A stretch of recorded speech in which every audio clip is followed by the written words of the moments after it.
ഇന്നത്തെ സിനിമ വാർത്തകളിലേക്ക് ഇവർക്കും സ്വാഗതം. ഇന്നേ ദിവസം പുറത്തു വന്ന ലാലേട്ടന്റെ ഏറ്റവും പുതിയ സിനിമാ പ്രഖ്യാപനത്തോടെ നമ്മുടെ സോഷ്യൽ മീഡിയയിൽ പല ചർച്ചകൾ ആളിക്കത്തിരിക്കുകയാണല്ലോ. ഇന്ന് ഹൃദയപൂർവ്വം എന്ന സിനിമയുടെ സെറ്റിലെത്തിയ അനൂപ് മേനോനും സംഘവും ലാലേട്ടനോടൊപ്പം ചിത്രമെടുത്ത് ഈ കാണുന്ന സിനിമയുടെ ഒഫീഷ്യൽ പ്രഖ്യാപനം നടത്തിയതോടെ ഒരു റൂമർ പോലും ഇല്ലാതെ ഇത്ര വേഗത്തിൽ ഒരു ലാലേട്ടൻ സിനിമയെല്ലാം തന്നെ ഓണാക്കാനായിട്ട് കഴിയുമോ എന്നൊരു ചോദ്യമാണ് നമ്മുടെ സോഷ്യൽ മീഡിയയിൽ ഇതിനോടകം തന്നെ ചർച്ചയ്ക്ക് വഴിയൊരുക്കിയിരിക്കുന്നത്.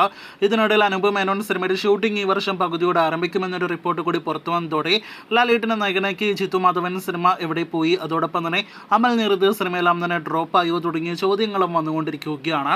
എന്തായാലും അവസാനമായിട്ട് ഇതിനെക്കുറിച്ച് വരുന്ന റിപ്പോർട്ടുകൾ പ്രകാരം ലാലേട്ടനെ നായകനാക്കി ജിത്തു മാധവൻ സംവിധാനം ചെയ്യുന്ന സിനിമ ഉപേക്ഷിച്ചു എന്ന തരത്തിലുള്ള റൂമേഴ്സ് സോഷ്യൽ മീഡിയയിൽ ഇന്ന് രാവിലെ മുതൽ തന്നെ പ്രചരിക്കുന്നുണ്ടായിരുന്നു.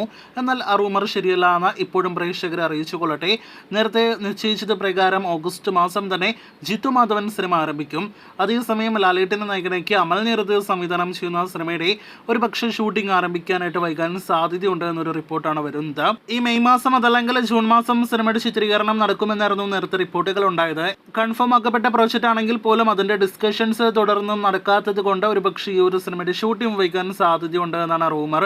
അതേസമയം ഹൃദയപൂർവ്വം എന്ന സിനിമയിൽ ഇപ്പോൾ അഭിനയിച്ചുകൊണ്ടിരിക്കുന്ന ലാലേട്ടൻ മഹേഷ് നാരായണൻ സിനിമയ്ക്ക് ശേഷം അമൽ നീരദ് സിനിമയിലായിരുന്നു ജോയിൻ ചെയ്യേണ്ടിരുന്നതെങ്കിൽ പോലും അമൽ സിനിമ വൈകുകയാണെങ്കിൽ ആ ഗ്യാപ്പ് ഫിൽ ചെയ്യാനായിട്ടാണ് നിലവിൽ അനൂപ് മേനോന് ഡേറ്റ് നൽകിയിരിക്കുന്നത് എന്നാണ് വിവരം. ഈ വർഷം മെയ് ജൂൺ മാസങ്ങളിൽ അതല്ലെങ്കിൽ ജൂൺ ജൂലൈ മാസങ്ങളിലാണ് അനൂപ് മേനോൻ സിനിമയുടെ ഷൂട്ട് പ്രതീക്ഷിക്കുന്നത്. ഇപ്പോൾ ഈ പറഞ്ഞ ലാലേട്ടന്റെ ഷൂട്ടിംഗ് ലൈനപ്പിൽ ഇനി എന്തെങ്കിലും മാറ്റമുണ്ടെങ്കിൽ അത് പ്രേക്ഷകരെ അറിയിക്കുന്നതാണ്. കാത്തിരിക്കൂ അടുത്ത ലാലേട്ടൻ സിനിമകളുടെ ഷൂട്ടിംഗ് അപ്ഡേറ്റുകൾക്ക്. ദുൽഖറിന്റെ ഈ വർഷം ഷൂട്ടിംഗ് ആരംഭിക്കാനായിട്ടൊരുങ്ങുന്ന മലയാളം സിനിമയാണല്ലോ വമ്പൻ സിനിമയാണല്ലോ DQ40.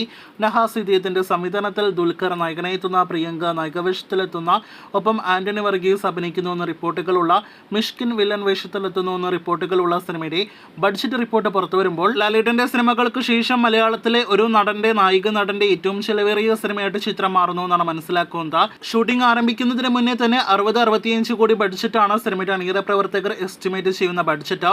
ദുൽഖറിനോടൊപ്പം ഒരു അനിഭാഷ പ്രൊഡക്ഷൻ ഹൗസ് കൂടി സിനിമയിലേക്ക് ജോയിൻ ചെയ്യും.